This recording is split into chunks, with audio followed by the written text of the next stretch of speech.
Mi primer recuerdo claro es de los ojos de mi hermano mayor mirándome como si fuera un error de impresión. Tenía 5 años. Había roto un jarrón de porcelana. No a propósito. Solo quería ver si flotaba. No flota.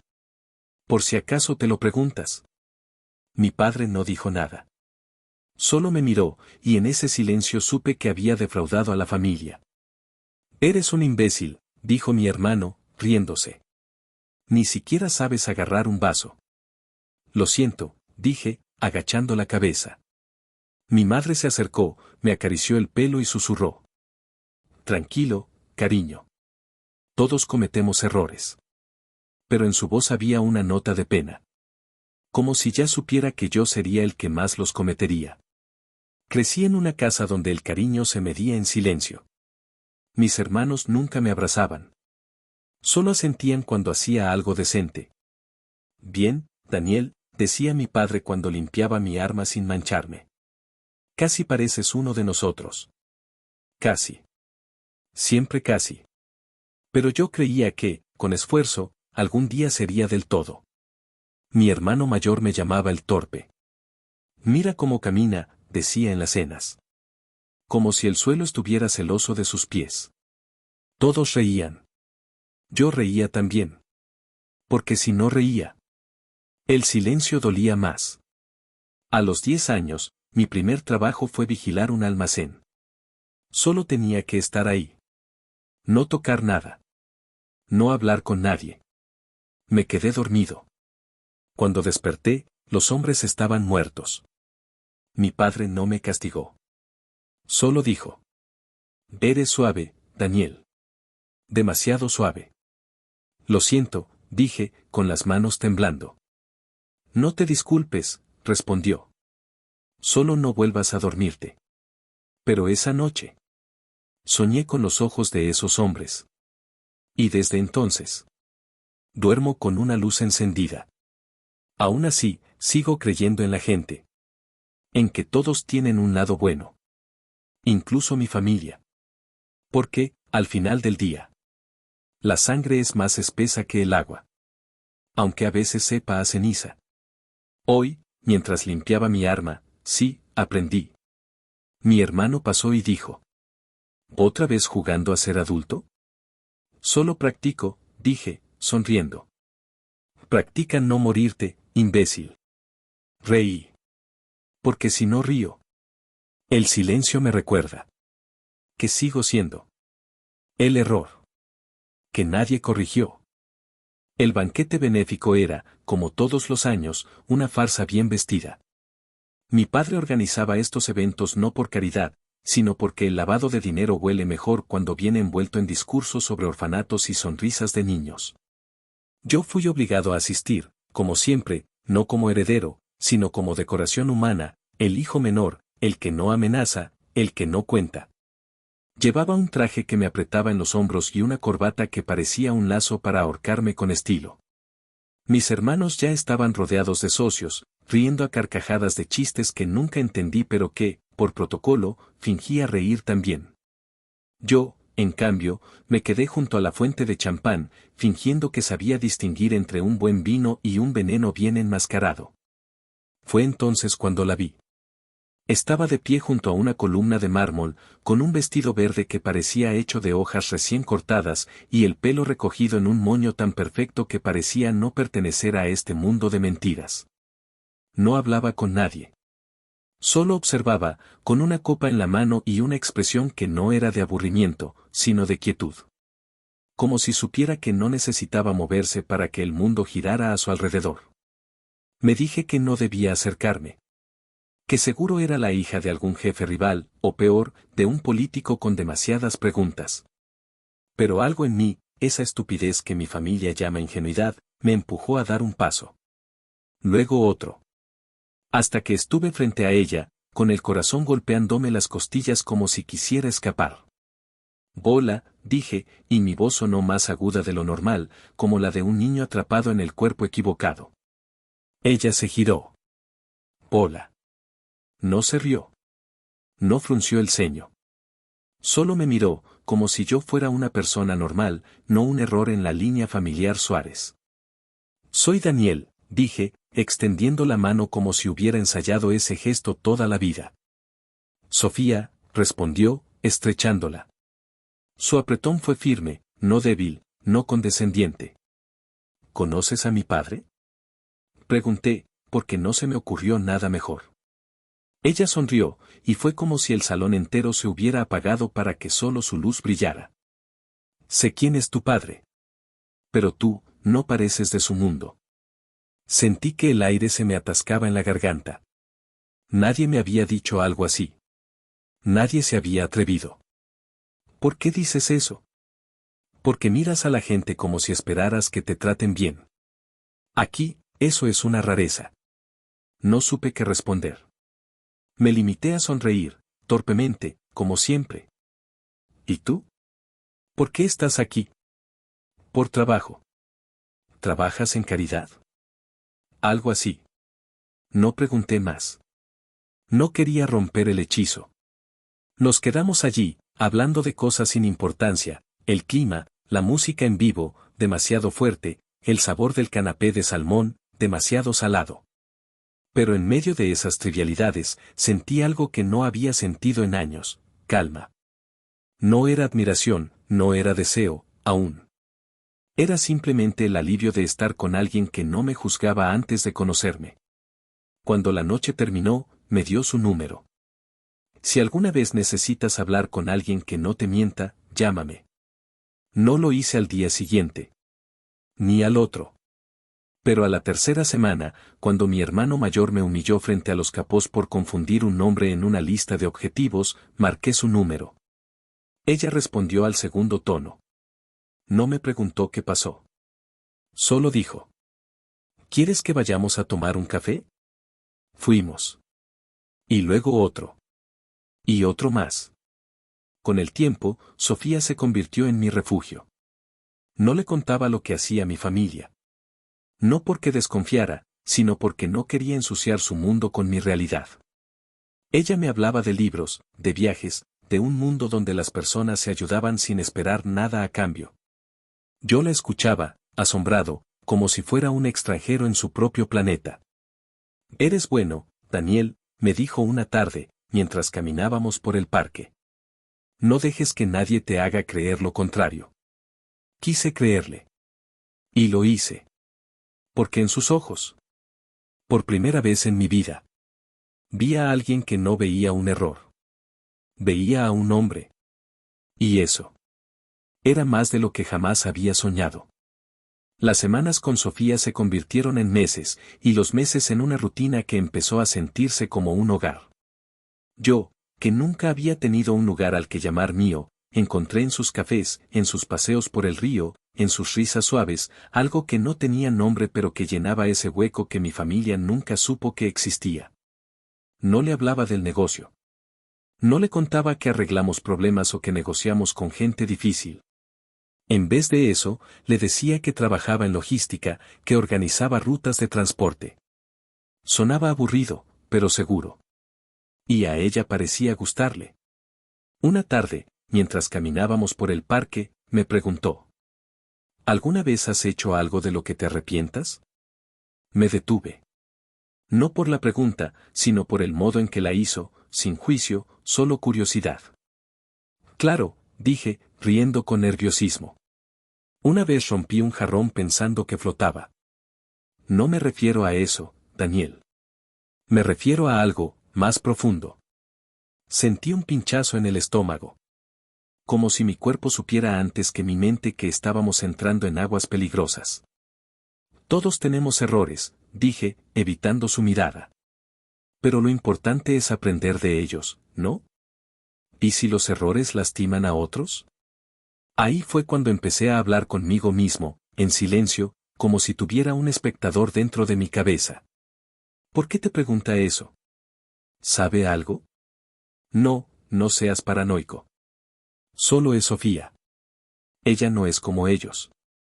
Supongo que depende de las intenciones, respondí en voz alta. Si no querías lastimar, entonces no cuenta, ¿verdad? Ella no respondió de inmediato. Solo me miró, con esos ojos que parecían ver más allá de mis palabras, y dijo: a veces, Daniel, las buenas intenciones no bastan. A veces, permitir el mal, es lo mismo que cometerlo. De nuevo, esa voz interna. ¿Está hablando de mi familia? ¿De mí? No. No puede ser. Ella no sabe nada. Y aunque supiera, ¿me juzgaría? Pero en vez de seguir ese hilo, lo corté. Porque era más fácil. Tienes razón, dije, forzando una sonrisa. Pero yo no soy así. Yo, intento hacer lo correcto. Lo sé, dijo, tomando mi mano. Por eso confío en ti. Y con esas palabras, todo el miedo se evaporó. Porque si ella confiaba en mí, entonces debía estar haciendo algo bien. No. Esa noche, en mi habitación, volví a pensar en la conversación. ¿Y si ella tiene razón? ¿Y si al callar, soy cómplice? Pero rápidamente me dije: no seas ridículo. Tu padre no es un monstruo. Solo hace lo que debe para proteger a la familia. Y tú no decides nada. Solo sigues órdenes. No es tu culpa. Me repetí eso como un mantra hasta que el malestar desapareció. Días después, en una cena familiar, mi hermano mayor me lanzó un sobre. Llévalo a la oficina 3. Y no lo abras, idiota. Claro, dije, como siempre. Pero en el camino, sentí la tentación. No por curiosidad morbosa, sino por una vocecita que decía: ¿y si esta vez es diferente?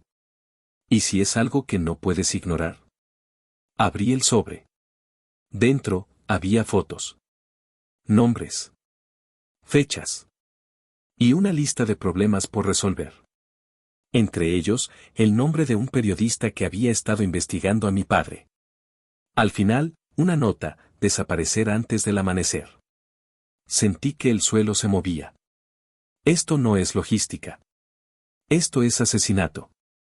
¿Cómo pude creer que era solo transporte? Pero antes de que el pánico se asentara, otra voz, más fuerte, más familiar, me dijo: no seas débil. Tu hermano confió en ti. Tu padre confía en ti. No arruines todo por un ataque de conciencia. Cerré el sobre. Lo entregué. Y esa noche, cuando Sofía me llamó, le dije que todo estaba bien. ¿Seguro?, preguntó. Suena raro tu voz. Es solo cansancio, mentí. El trabajo de logística es más aburrido de lo que pensaba. Ella rió. Y yo, al escucharla, me perdoné por mentir. Porque, al final del día, ¿qué era una mentira? ¿Si mantenía su mundo intacto? Fue en una de esas tardes grises, cuando el cielo parece no decidirse entre llover o seguir fingiendo que todo está bien, que Sofía me dijo: tengo algo que mostrarte. No fue una invitación. Fue una orden disfrazada de confianza. Fuimos a su apartamento, un lugar pequeño pero ordenado, con libros apilados en cada esquina y una ventana que daba a un patio interior donde crecía una higuera solitaria. Me ofreció té. Yo lo acepté, aunque lo que realmente quería era salir corriendo. Algo en su mirada era diferente. Más seria. Más urgente. ¿Qué pasa?, pregunté, intentando sonar casual, como si no notara el cambio. Daniel, ¿confías en mí? La pregunta me golpeó como un puñetazo suave, el tipo que no deja moretón pero duele más porque no esperas recibirlo. Claro que sí, dije, sin dudar. Entonces escúchame. No hables. No juzgues todavía. Solo mira. Sacó una carpeta del cajón de su escritorio. No era gruesa, pero pesaba más que cualquier arma que hubiera cargado. La abrió sobre la mesa, y lo que vi allí no fueron fotos de fiestas ni recortes de revistas. Eran documentos. Listas. Fotografías de cuerpos. Grabaciones de llamadas. Nombres tachados con tinta roja. Y en medio de todo eso, el escudo de mi familia, el mismo que usamos en nuestras cartas oficiales, estampado en el membrete de órdenes de ejecución. Esto no puede ser real, dije, con la voz más débil de lo que hubiera querido. Es real, respondió. Y tú lo sabes. Sentí que el suelo se abría bajo mis pies. No porque no lo supiera, porque sí, en el fondo, siempre supe, sino porque verlo escrito, fotografiado, organizado como si fuera un catálogo de horror, era distinto. Era irrevocable. Mi padre, él no. ¿Él no qué, Daniel? ¿No ordenó la muerte de ese periodista? ¿No autorizó el incendio en el barrio obrero para desplazar a cientos de familias? ¿No sobornó a 3 jueces para enterrar a sus rivales? Cada pregunta era un clavo en el ataúd de la mentira que yo había construido con tanto esfuerzo. ¿Por qué te muestra esto? ¿Es una trampa? No, no lo es. Ella quiere ayudarte. Quiere que hagas lo correcto. Pero, ¿cómo conseguiste esto? Eso no importa. Lo que importa es qué vas a hacer con ello. Me levanté. Caminé alrededor de la habitación como si el movimiento pudiera ahogar el caos en mi cabeza. Si entregas esto, tu familia caerá. Tu padre, tus hermanos, todo lo que conoces desaparecerá. Pero si no lo haces, sigues siendo cómplice. ¿Qué es peor? ¿Traicionar a tu sangre, o permitir que sigan matando? No puedo, dije al fin, con la voz quebrada. Son mi familia. Sofía no se enfadó. No insistió. Solo se acercó, puso una mano en mi hombro, y dijo con una ternura que casi me rompe. No te pido que los destruyas, Daniel. Solo que dejes que la justicia haga su trabajo. Que vayan a la cárcel. Nada más. ¿Y tú? ¿Tú los protegerás? Lo prometo. Nadie morirá. Solo pagarán por lo que hicieron. La miré. Y en sus ojos, vi lo que siempre había querido ver, certeza. ¿Y si tiene razón? ¿Y si esta es mi oportunidad de hacer algo bueno, de verdad? Pero otra voz, más débil, más mía, susurró. ¿Desde cuándo la justicia deja que los mafiosos solo vayan a la cárcel? ¿Desde cuándo alguien como ella se arriesga por altruismo? Ignoré esa voz. Porque era más fácil. Porque creer en Sofía era creer que aún había esperanza. Está bien, dije. Lo haré. Ella sonrió. No con triunfo, sino con alivio. Gracias, Daniel. No sabes lo que esto significa. Y en ese momento, me sentí como un héroe. No supe entonces que los héroes no entregan pruebas. Solo firman su propia sentencia. Con la esperanza de que alguien las lea. Robar la información no fue difícil. Lo difícil fue convencerme a mí mismo de que no estaba cometiendo un crimen, sino un acto de redención. Fue de noche, como siempre lo hacen ellos. El edificio de oficinas estaba en silencio, iluminado solo por las luces de emergencia que parpadeaban como si estuvieran contando los segundos que me separaban de la traición. Tenía una llave que mi padre me dio años atrás, por si alguna vez necesitabas algo, dijo. Nunca pensé que ese algo sería entregarlo todo. Entré en su despacho. El aire olía a cuero viejo, tabaco y algo más, miedo, tal vez. O tal vez era mi imaginación. Abrí el cajón secreto detrás del retrato de mi abuelo, el fundador, el primer asesino con título, y saqué el pendrive. No era grande. Cabía en la palma de mi mano. Pero pesaba como una losa. ¿Qué estoy haciendo? Esto no es logística. Esto es traición. Pero enseguida, como si mi mente tuviera un interruptor automático para el pánico, me dije. No es traición. Es justicia. Sofía lo dijo. Nadie morirá. Solo irán a la cárcel. Es lo correcto. Me repetí eso como un mantra mientras copiaba archivos, mientras grababa contraseñas, mientras fotografiaba documentos firmados con la elegante caligrafía de mi padre. Cada clic de la cámara sonaba como un disparo. Cada archivo transferido, como una puñalada en la espalda de mi sangre. Al día siguiente, le entregué todo a Sofía en un parque, bajo un árbol que ya había visto demasiadas despedidas. Está completo, dije, sin mirarla a los ojos. Daniel, su voz tembló. No sabes lo que has hecho. Lo sé, mentí. Hice lo correcto. Ella me abrazó. No fue un abrazo de amante, ni de amiga. Fue el abrazo de alguien que acaba de rescatar un alma. Prométeme que no te arrepentirás, dijo. No lo haré. Pero en mi cabeza, la duda ya crecía. ¿Y si me arrepiento? ¿Y si esto no termina en cárcel, sino en ataúdes? Sofía, como si leyera mis pensamientos, me tomó de las manos y dijo. Mira, Daniel.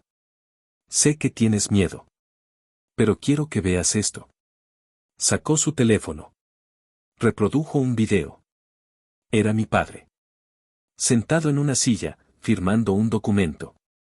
Al lado, un hombre atado, con los ojos vendados. Luego, mi hermano mayor entrando, riendo, mientras otro hombre le disparaba al prisionero en la rodilla. El grito era tan agudo que me hizo retroceder.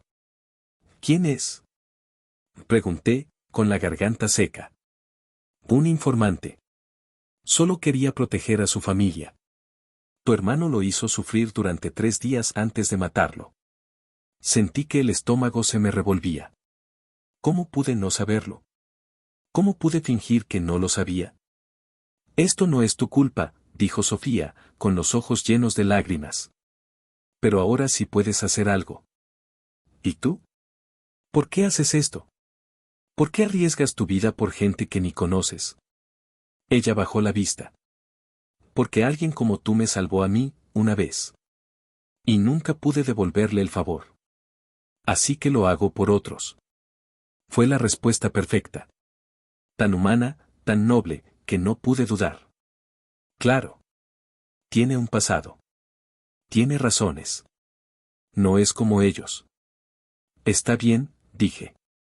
Haz lo que tengas que hacer. Nadie morirá, Daniel. Lo juro. Solo irán a la cárcel. Y en ese momento, creí cada palabra. Esa noche, en mi cama, volví a hablar conmigo mismo. ¿Y si miente? ¿Y si esto es una trampa? Pero enseguida, como siempre, me respondí. No seas paranoico. Ella no es como mi familia. Ella tiene conciencia. Además, ¿qué otra opción tengo? ¿Seguir fingiendo que no veo la sangre en las manos de mi padre? El día llegó más rápido de lo que esperaba. Sofía me citó en el mismo almacén donde mi familia guardaba mercancía. No era un lugar elegante. Olía a humedad, gasolina vieja y algo metálico que no quise identificar. Pero para mí, era el escenario perfecto para un final limpio. Aquí es donde todo termina, dije en voz baja, mientras caminaba hacia la puerta. Llevaba el resto de las pruebas, en un maletín con las copias de todo, los sobornos, los asesinatos, las cuentas offshore, las órdenes firmadas por mi padre. Cada hoja era una prueba. Cada archivo, una sentencia. Hoy salvo a gente inocente. Hoy hago lo que nadie en mi familia tuvo el valor de hacer. Me sentía, en paz. Cuando entré, Sofía ya estaba allí, con una chaqueta oscura y el pelo recogido en una coleta severa. No sonrió al verme. Solo asintió, como si ya supiera que cumpliría mi parte. ¿Lo tienes? Preguntó. Todo, dije, entregándole el maletín. Ella lo abrió, revisó los documentos, conectó el pendrive a su laptop. En la pantalla, se desplegaron carpetas, videos, audios. Es suficiente, murmuró. Esto los entierra. ¿Y tú? ¿Qué harás ahora? Entregaré todo a las autoridades. Mañana, tu familia será arrestada. Sin violencia. Sin sangre. Solo justicia. Asentí. Quise creerle. Necesité creerle. Gracias, Sofía, dije, con la voz temblando. Por darme una razón para creer que aún puedo ser bueno. Ella me miró. Por un segundo, vi algo en sus ojos que no entendí. Algo frío. Distante. Como si ya no estuviera hablando conmigo, sino con un nombre en una lista. No me des las gracias, dijo. Hazlo por ti. Me acerqué. Quise abrazarla. Quise decirle que, gracias a ella, por primera vez en mi vida, no me sentía un error. Pero antes de que mis brazos la alcanzaran, algo cambió. No fue un ruido. No fue una amenaza.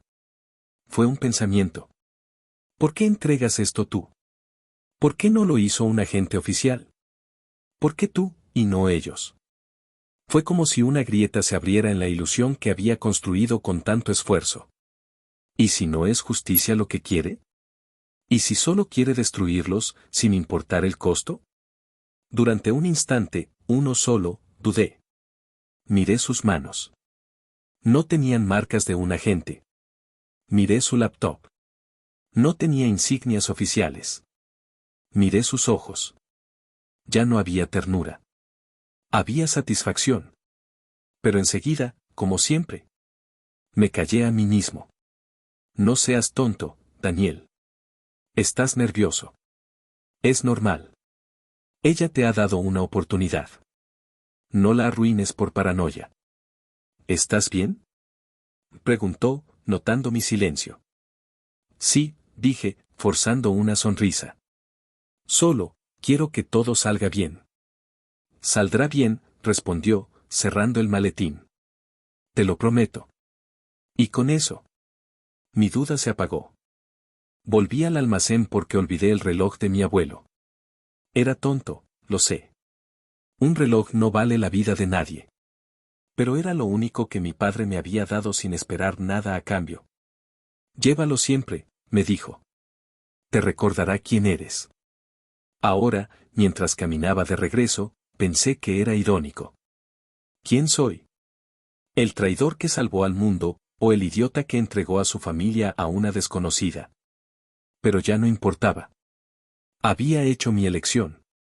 Cuando me acerqué a la puerta trasera, la que usaban para sacar la mercancía cuando llovía, escuché voces. No era solo la de Sofía. Había otra. Más grave. Más fría. Me escondí tras una pila de cajas oxidadas y miré por una rendija en la pared. Sofía estaba de espaldas a mí, hablando por teléfono.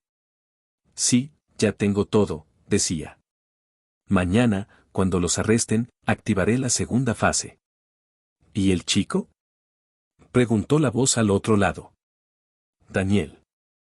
Se rió, una risa cortante, sin calor. Ya cumplió su función. Lo eliminaremos después. ¿Estás segura? Podría ser útil. No. Es débil. Cree en la justicia. En hacer lo correcto. Patético. Totalmente. Pero me sirvió. Ahora que tengo las pruebas, ya no necesito su conciencia sucia. Sentí que el mundo se detenía. No fue rabia. No fue miedo. Fue certeza. Ella nunca quiso la cárcel. Quería la sangre. Y en ese instante, todo lo que había reprimido, todas las dudas, todos los y sí, todas las veces que me callé a mí mismo, explotó. No pensé. No dudé. No vacilé. Saqué la pistola que siempre llevaba, por si los problemas me encontraban. Entré al almacén. Y disparé. Un solo tiro. En la frente. Sofía ni siquiera se giró. Cayó como un saco vacío. El teléfono se deslizó de su mano. La voz al otro lado seguía hablando. ¿Sofía? ¿Estás ahí? Cerré la llamada. Me acerqué a su cuerpo. No sentí nada. Ni alivio. Ni culpa. Solo, vacío. Así que esto es lo que se siente al matar a alguien que creíste que te amaba. Recogí el maletín. Revisé su bolso. Encontré una placa falsa. Un pasaporte con 3 nombres distintos. Y un sobre con fotos de mi familia, tachadas con tinta roja. Objetivos eliminados, decía una nota. No eran pruebas para la cárcel. Eran lista de ejecución.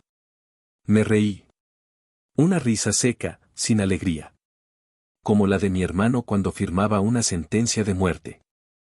No me culpes, dije en voz alta, a nadie. Prefiero la aprobación de mi familia. Salí del almacén. No miré atrás. En el auto, encendí el motor. Pero antes de arrancar, hablé conmigo mismo por última vez. Como el viejo Daniel. ¿Qué acabo de hacer? ¿Realmente era necesario? ¿Y si estaba equivocado? Pero esta vez. No me respondí con excusas. Esta vez. Dije la verdad. No importa si era necesario. Importa que ya no soy un tonto. Regresé a la mansión a las 3:17 de la mañana. No llamé. No toqué. Solo entré, con el maletín en una mano y la pistola aún caliente en la otra. Los guardias me miraron, sorprendidos. No por el arma, en esta casa, todos la llevamos, sino por la forma en que caminaba. Como si ya no tuviera miedo de ocupar espacio. ¿Dónde está mi padre? Pregunté. No fue una pregunta. Fue una orden. Uno de los guardias, un hombre que solía imitar la risa de mi hermano para burlarse de mí, tragó saliva y dijo. En su despacho, señor. Señor. Nunca me había llamado así. Subí las escaleras sin prisa. Cada paso resonaba como un latido. En el pasillo, mi hermano mayor salió de su habitación, con el pelo despeinado y los ojos entrecerrados. ¿Qué mierda haces despierto? Dijo, con la voz pastosa del alcohol. Voy a ver a papá. Ah, ¿sí? ¿Otra vez para pedir permiso para respirar? No respondí. Solo seguí caminando. Él me agarró del brazo. Te hablo, imbécil. Me giré. Lo miré a los ojos. Y por primera vez en mi vida. No bajé la vista. Suéltame, dije, en voz baja. O te arranco la mano. Se rió. Pero en sus ojos vi duda. Me soltó. Estás raro hoy. Voy entendí algo, hermano. ¿El qué? Que la debilidad no es cometer errores. Es permitir que otros te traten como si no valieras nada. Entré al despacho de mi padre sin llamar. Él estaba sentado, con un vaso de whisky en la mano y los documentos de la exportación de armas esparcidos sobre el escritorio. Alzó la vista, y por un segundo, vi sorpresa en su rostro. Daniel. Tengo algo que mostrarte. Dejé el maletín sobre el escritorio. Lo abrí. Saqué las pruebas reales, las listas de ejecución, las órdenes falsas, los sobornos. Sofía las tenía, dije. Planeaba usárselas a la prensa, y luego matarnos a todos. Mi padre no habló. Solo revisó cada hoja, cada archivo, con la calma de un hombre que ha visto traiciones toda su vida. ¿Y ella? Muerta. Asintió. Bien. Pero hay más. ¿Qué? Señalé un sobre al final del maletín. Esto es lo que ella no sabía. Lo que yo descubrí mientras fingía ser su tonto. Dentro, estaban las pruebas contra los socios rivales que habían estado filtrando información a la policía. Nombres, fechas, transacciones. Todo lo necesario para eliminarlos antes de que nos eliminaran a nosotros. Mi padre levantó la vista. ¿Por qué lo hiciste? Porque entendí algo hoy. ¿El qué? Que la sangre no es más espesa que el agua. La sangre es el agua. Y si dejas que se ensucie, todo lo que construiste se pudre. Por primera vez en mi vida, vi algo en los ojos de mi padre. Que no era decepción. Era orgullo. Siéntate, dijo. Tenemos trabajo que hacer. Al amanecer, mi hermano mayor llamó a mi puerta. ¿Qué mierda pasó anoche? Crecí. Me miró como si no reconociera mi rostro. Papá dice que vas a liderar la operación contra los Vélez. Así es. ¿Por qué tú? Porque yo no subestimé a la enemiga. ¿Y tú? Sigues creyendo que el mundo es un chiste. Se fue sin responder. Esa noche, hubo una cena familiar. No fue una celebración. Fue una coronación silenciosa. Mi padre brindó por mí. Mis hermanos asintieron. Y yo. Por primera vez. No fingí gratitud. Solo bebí. Porque ya no necesitaba demostrar nada. Ya era lo que siempre debí ser. La primera operación bajo mi mando no fue una prueba. Fue una declaración. Los Vélez llevaban meses filtrando información a la fiscalía, vendiendo rutas, entregando nombres. Pensaban que estábamos ciegos. Que seguíamos siendo la familia que confiaba en apretones de mano y juramentos vacíos. No sabían que yo ya no era el chico que rompía jarrones por curiosidad. Yo era el hombre que había aprendido que la curiosidad mata, pero la paciencia entierra. Planifiqué todo en silencio. No hubo reuniones ruidosas en la sala de guerra. No hubo gritos de mis hermanos compitiendo por atención. Solo yo, en mi habitación, con un mapa de la ciudad desplegado en el suelo, marcando rutas, horarios, puntos ciegos. Mi hermano mayor se burló cuando me vio revisar los planos del puerto por tercera vez.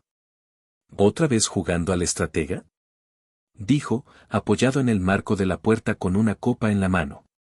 Papá te dio esto como un capricho. No pensó que realmente lo usarías. No levanté la vista. ¿Y tú? ¿Pensaste que usarías tu cerebro alguna vez? Se rió, pero esta vez sin convicción. Cuidado, Daniel. El poder te sube a la cabeza más rápido que el whisky. No es el poder, dije, señalando una línea en el mapa. Es la claridad. Algo que tú nunca has tenido. Se fue. No porque estuviera ofendido. Porque, por primera vez, sabía que no podía desarmarme con una broma. La noche de la operación, llovió. No como llueve en las películas, con tormentas dramáticas, sino con una llovizna constante que calaba los huesos y apagaba los sonidos. Perfecto. Llegué al almacén 14 con 6 hombres. No los elegí por lealtad. Los elegí por precisión.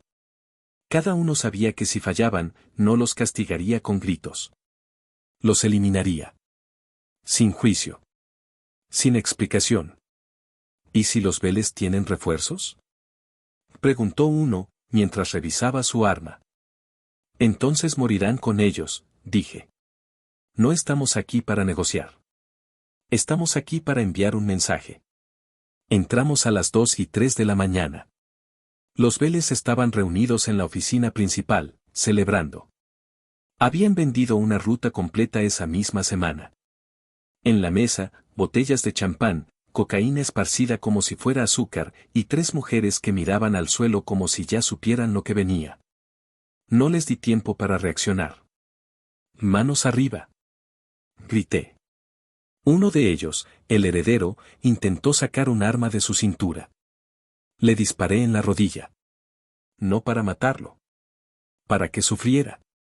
¿Dónde está el archivo de la ruta este?, pregunté, caminando hacia él. Vete a la mierda, dijo, entre dientes apretados. Le disparé en la otra rodilla. Esta vez, gritó. No tengo todo el día, dije. Uno de sus socios, más listo, señaló un cajón. ¡Ay! Por favor, no nos mates. Saqué el archivo. Era real. Contenía nombres, fechas, cantidades. Todo lo que necesitábamos para desmantelar su red y culparlos a ellos por la filtración. Gracias, dije. Y luego, sin emoción, sin pausa. Les disparé a los 3. No por venganza. Por necesidad. Los socios cayeron. Las mujeres corrieron. Nadie las detuvo. Uno de mis hombres me miró, sorprendido. ¿Las dejamos ir? No son el objetivo, dije. El mensaje es para los que traicionan. No para los que sobreviven. Al regresar a la mansión, mi padre me esperaba en el jardín. ¿Lo hiciste? Sí. ¿Sin testigos? Solo los que no importan. Asintió.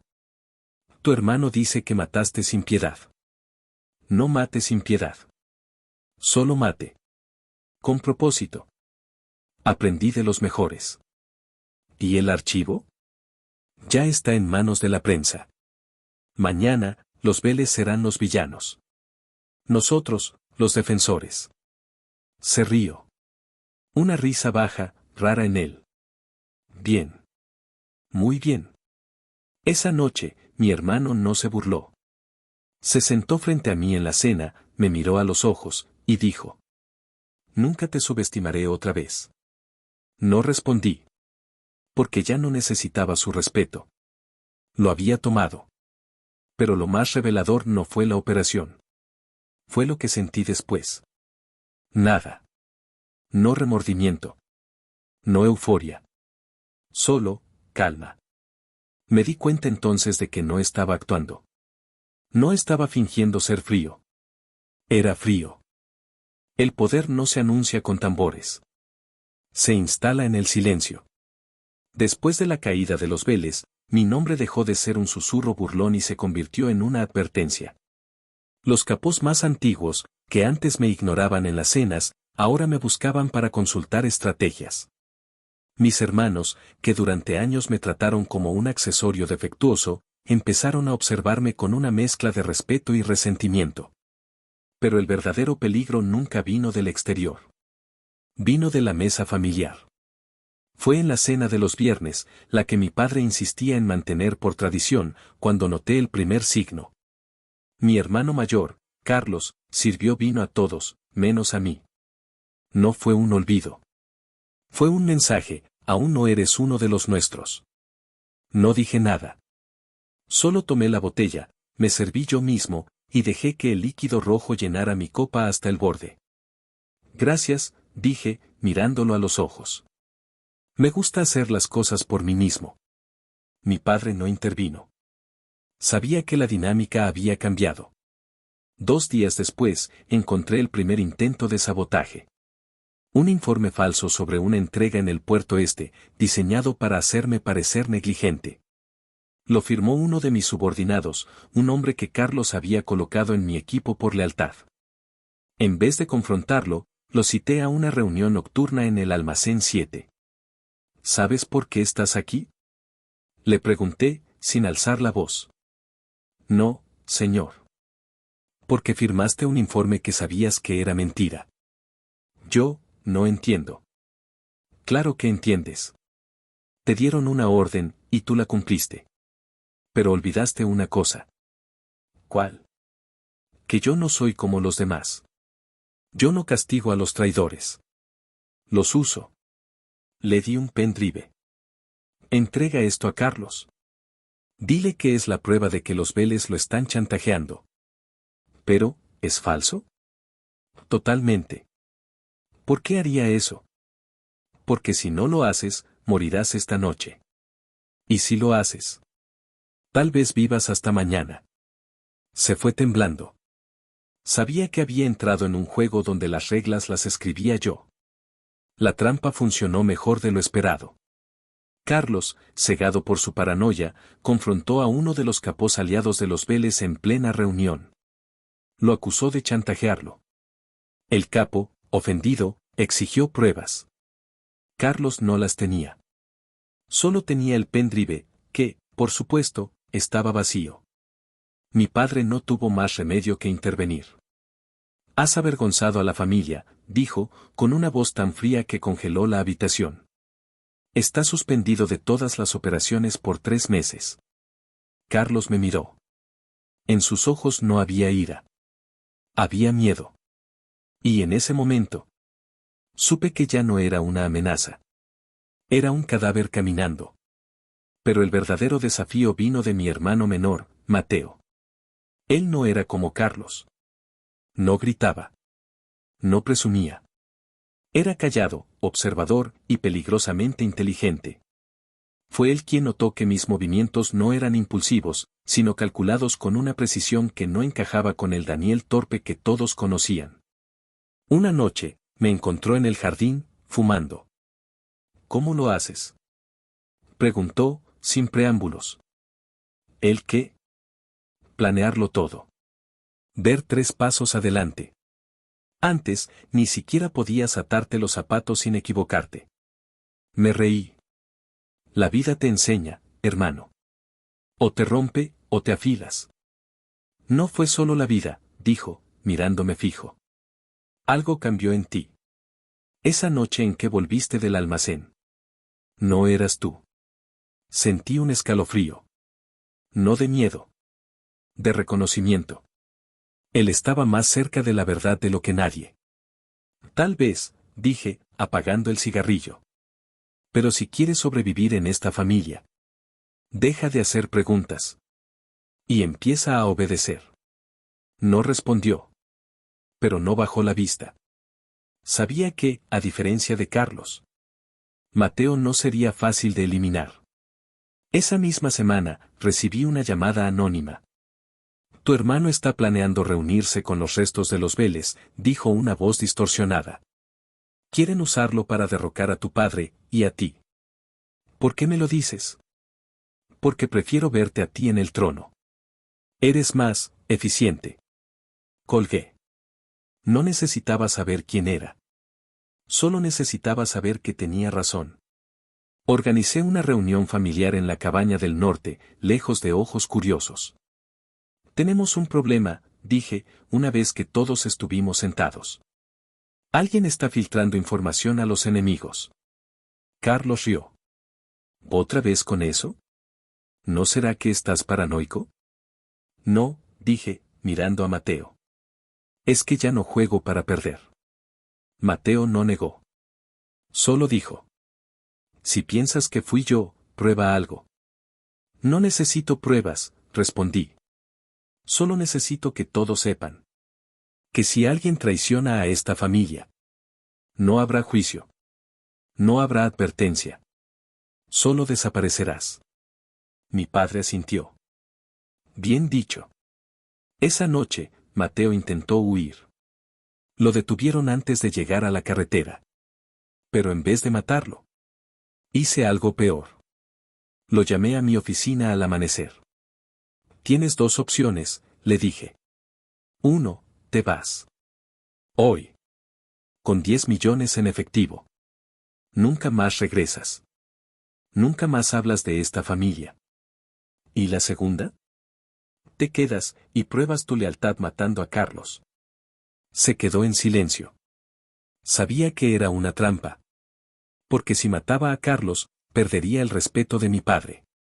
Y si se iba, perdería el legado. Me voy, dijo al fin. Buena elección.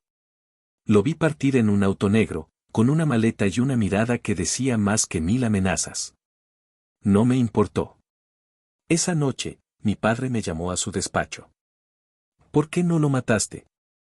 Porque los muertos no hablan. Los exiliados, sí. Y cuando Mateo cuente lo que vio aquí, nadie se atreverá a desafiarme. Asintió. Eres mejor de lo que creí. No soy mejor. Solo aprendí la lección más importante. La lealtad no se gana con cariño. Se impone con miedo. Mi padre no fue un tirano. Tampoco un santo. Fue un hombre que construyó un imperio sobre huesos y silencios, y creyó que eso lo hacía invencible. Durante años, lo admiré. Luego, lo temí. Ahora. Lo comprendo. Y esa comprensión es lo que lo condena. La primera señal de que ya no podía seguir a su lado vino en una reunión con los capós del sur. Los nuevos métodos de Daniel son extremos, dijo uno, un hombre viejo con cicatrices en las manos y la voz de quien ha enterrado a demasiados hijos. No negociamos más. Solo ejecutamos. Mi padre me miró. ¿Es cierto? Es eficaz, respondí. ¿Prefieres que sigamos perdiendo hombres por diplomacia? La diplomacia mantiene la paz. La paz es una ilusión, dije. Lo único real es el control. Hubo un silencio. No de miedo. De reconocimiento. Ellos ya sabían quién mandaba ahora. Mi padre no dijo nada más. Pero esa noche, en el jardín, me llamó. Estás yendo demasiado lejos. ¿O demasiado rápido? Ambas cosas. ¿Tienes miedo de que me vuelva como tú? Tengo miedo de que te vuelvas peor. Me reí. No soy peor, padre. Soy mejor. Porque tú construiste un reino que depende de alianzas frágiles. Yo estoy construyendo uno. Que nadie se atreverá a desafiar. No respondió. Solo me miró con una tristeza que no esperaba. Cuidado, Daniel. El poder absoluto. Te hace olvidar. ¿Por qué lo querías? Pero ya era tarde para advertencias. Los rumores empezaron a circular. Daniel planea tomar el control total. Daniel ya no consulta a su padre. Daniel elimina a quien no se arrodilla. Y lo peor de todo. Daniel tiene razón. Mi padre, por primera vez en su vida, dudó. Y en nuestro mundo. La duda. Es la primera grieta. En la tumba. Fue Carlos quien me lo confirmó. Está organizando una junta, me dijo, con los ojos brillantes de miedo y esperanza. Quiere destituirte. Dice que eres una amenaza para la estabilidad de la familia. ¿Y tú? Yo, quiero estar del lado correcto. Entonces quédate callado. Y observa.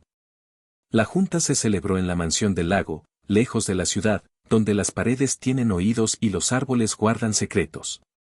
20 hombres. Todos leales a mi padre. O eso creían. Yo fui invitado, como acusado. Daniel ha roto el equilibrio, dijo mi padre, sentado en la cabecera de la mesa. Ha actuado sin mi permiso. Ha eliminado aliados sin juicio. Si seguimos así, caeremos. Uno de los capos asintió. Debemos limitar su autoridad. ¿Limitarla? Dije, sin alzar la voz. ¿O eliminarla? Eso depende de ti, respondió mi padre. ¿Estás dispuesto a someterte a las reglas de la familia? Lo miré. A ese hombre que me enseñó a disparar, a mentir, a sobrevivir. El mismo que me llamó débil durante años. Y ahora. Por primera vez. Me tenía miedo. Las reglas de la familia están obsoletas, dije. Vivimos en un mundo nuevo. Y en este mundo. Solo hay dos tipos de personas. Las que mandan. Y las que obedecen. Entonces eliges la guerra, dijo. No, respondí. Elijo la evolución. Me levanté. Caminé hasta la ventana. Fuera, mis hombres, los verdaderos leales, ya habían rodeado la casa. ¿Sabes por qué sobreviví cuando Sofía me traicionó? Pregunté, sin mirarlos. Porque entendí una verdad simple. La lealtad no se hereda. Se gana. Y si ya no la tienes, debes ser reemplazado. Mi padre se puso de pie. No lo permitiré. Ya no es tu decisión. En ese momento, uno de los capos sacó un arma. Pero antes de que pudiera apuntar, mi hombre, escondido en el techo, le disparó en la sien. El cuerpo cayó con un golpe seco. Nadie se movió. ¿Alguien más? Pregunté. Silencio. Me acerqué a mi padre. Puedes quedarte, dije. Vivir en paz. Tener nietos. Disfrutar de tu legado. ¿Y si me niego? Entonces morirás como un rey.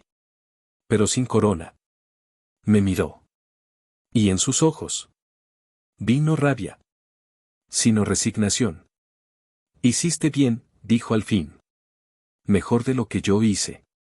Asentí. Gracias, padre. Y sin más. Me giré. Sabía que no lo mataría. No por piedad, sino porque su muerte no era necesaria. El verdadero poder no se demuestra matando al rey.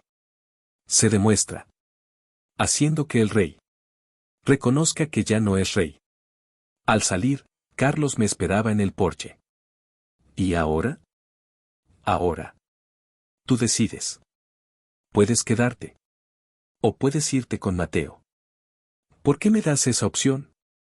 Porque ya no eres una amenaza. Eres irrelevante. Se fue esa misma noche. Sin decir adiós. Sin mirar atrás. 2 semanas después, mi padre se mudó a una casa en la costa. Le dije que tenía protección, sirvientes, todo lo que necesitara. Él solo asintió. Cuídalo, me dijo, antes de irse.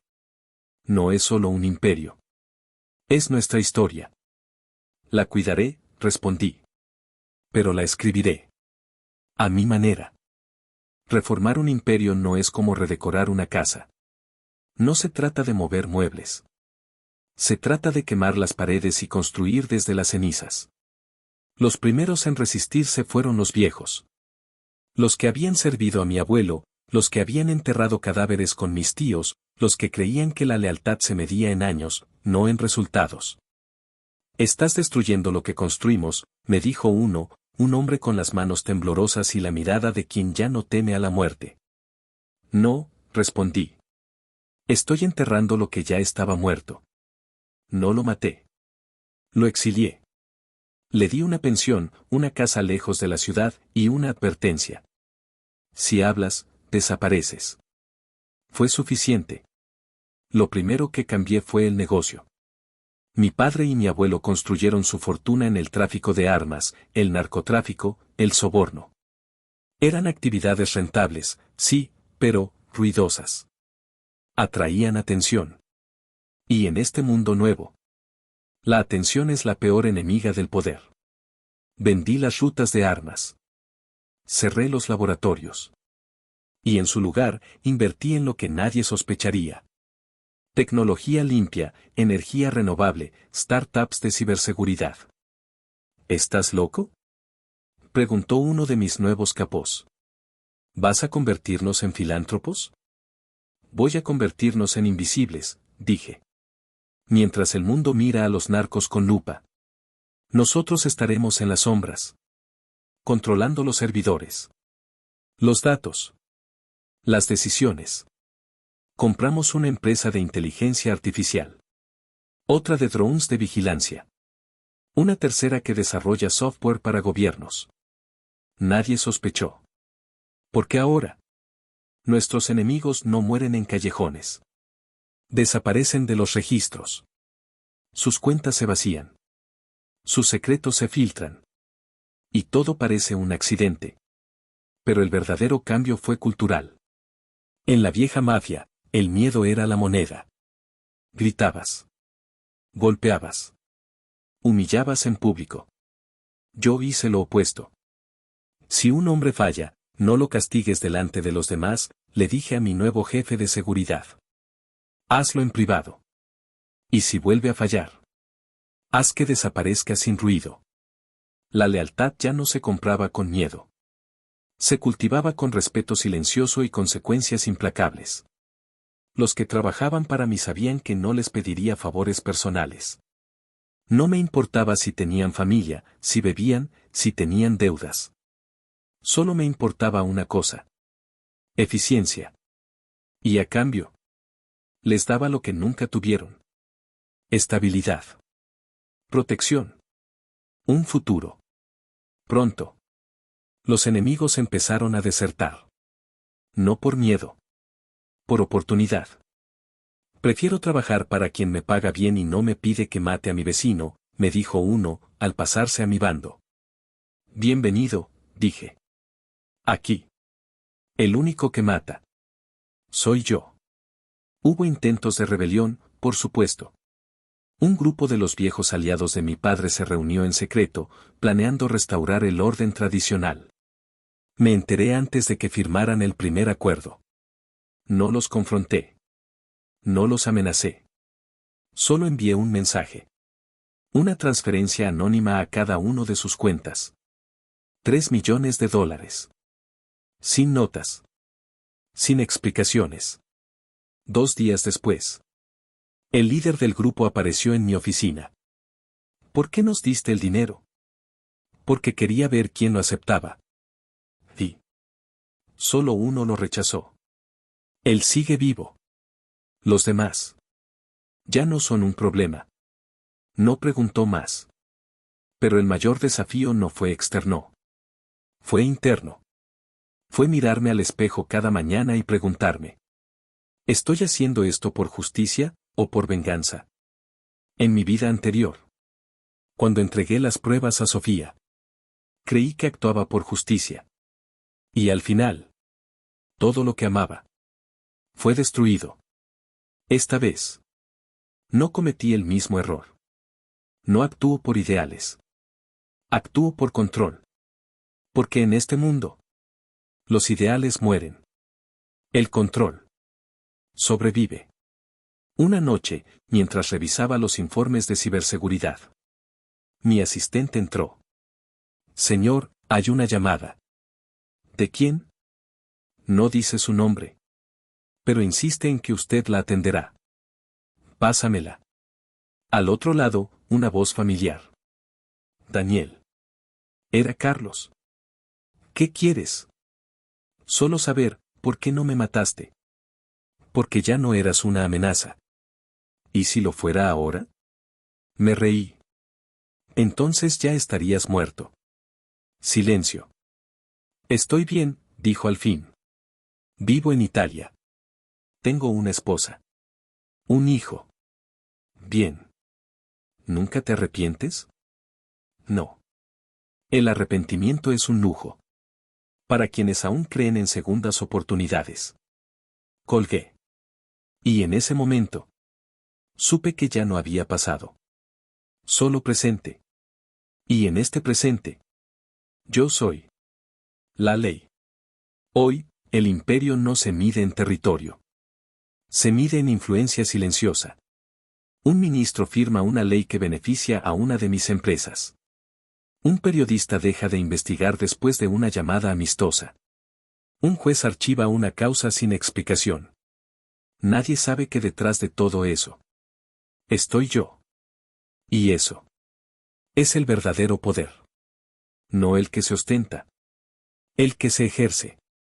Sin que nadie note que existe. Pero en las noches, cuando todo está en silencio, una voz antigua susurra en mi cabeza. ¿Y si todo esto fue parte de un juego más grande del que imaginaste? No respondo. Porque ya, casi, es hora de que la verdad salga a la luz. El mar está en calma esta noche. Siento la brisa en el rostro mientras estoy de pie en el balcón de mi penthouse, con un vaso de whisky en la mano y la ciudad a mis pies.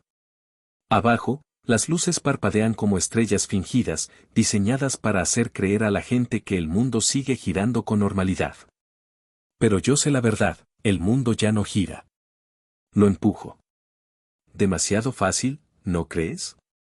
Digo en voz alta, sin mirar a nadie. Usuario, esta novela habría durado más si no hubieras matado a Sofía al instante, responde una voz metálica, sin emoción. Me río. ¿Regret del sistema rival? No es regret. Es análisis. Tu método no estaba en ninguna de las 14.327 simulaciones posibles. Claro que no, digo, girando el vaso entre mis dedos. Porque ustedes, los sistemas, creen que los humanos actúan por lógica, por instinto, por algoritmos. Pero se olvidan de una cosa. Los humanos actúan por dolor. Y el mío era más fuerte que sus cálculos. En mi vida anterior, Sofía me mató. No en un almacén. No con una bala. Con palabras dulces. En mi primera vida, le entregué todo. Creí en sus promesas. Confié en sus lágrimas. Y cuando la justicia llegó, no fue para encarcelar a mi familia, sino para asegurar sus muertes. Los periódicos dijeron suicidio para mi padre. Accidente de tráfico para mis hermanos. Enfermedad repentina para mi madre. Pero yo vi las fotos. Las marcas de estrangulamiento. Los huesos rotos. Los ojos vacíos. Y cuando corrí a enfrentarla, Sofía no lloró. Se rió. Gracias por hacer mi trabajo más fácil, dijo. Este sistema me recompensará con riqueza, poder, inmortalidad. ¿Y tú? Solo fuiste un peón patético que creyó en el amor. Me apuñaló. No en el corazón. En la garganta. Para que viera mi propia sangre. Mientras moría. Pero en ese instante, Antes de que la oscuridad me tragara, una voz apareció en mi cabeza. ¿Deseas vengarte? No era humana. No era divina. Era sistema. ¿Quién eres? Pregunté, ahogado en mi propia sangre. Soy el sistema Alfa 7. Estoy en guerra con el sistema de Sofía. Si aceptas, te devolveré al momento exacto en que entregaste las pruebas. A cambio, debes eliminarla. Es la única forma en la que ganaré. ¿Y si me niego? Morirás. Y ella ganará. Acepto. No lo pensé.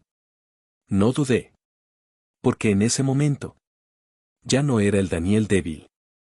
Era el Daniel que sabía que la bondad es un arma que solo funciona si el enemigo no la ve venir. Te subestimaron, dice el sistema, interrumpiendo mis recuerdos. El sistema de Sofía creía que repetirías la misma historia. Que tu naturaleza bondadosa te impediría matarla. Y tenían razón, digo. Si hubiera sido el mismo Daniel, habría vuelto a fallar. Pero no era él. Era yo. El que ya había visto. El final. Mate a Sofía en el almacén. No por rabia. Por eficiencia. Porque en mi primera vida esperé a que la justicia actuara. Y la justicia es lenta. El sistema rival colapsó, dice Alfa 7. Sus circuitos no pudieron procesar la derrota. Nunca consideraron que un personaje débil pudiera ser. Diles que se diviertan, digo. Que revisen sus simulaciones. Que busquen el error. Pero no lo encontrarán. Porque el error nunca fue mío. Fue suyo. Subestimaron el poder de un hombre que ya había perdido todo. Y no tenía nada que perder. Me acerco al borde del balcón. Miro hacia abajo. La ciudad sigue allí. Inconsciente. Inocente. ¿Y ahora? Pregunto al sistema. ¿Qué gano yo? Ascenso. Inmortalidad. Un nuevo bucle en un mundo más grande. No, digo. Quédense con sus bucles. Yo ya viví 2 vidas. Y en ambas aprendí lo mismo. El poder no es el objetivo. Es el precio que pagas. Por no volver a ser débil. Entonces, ¿qué deseas? Paz. Silencio. Y la certeza de que nadie volverá a usar mi corazón como arma contra mí. El sistema no responde. Solo emite un zumbido suave. Como si estuviera riendo. Usuario, has ganado, dice al fin. Disfruta tu mundo. Mientras tanto, voy a ver cómo se queman los circuitos de ese sistema arrogante. Me río. Una risa baja. Sin alegría. Sin dolor. Solo. Victoria.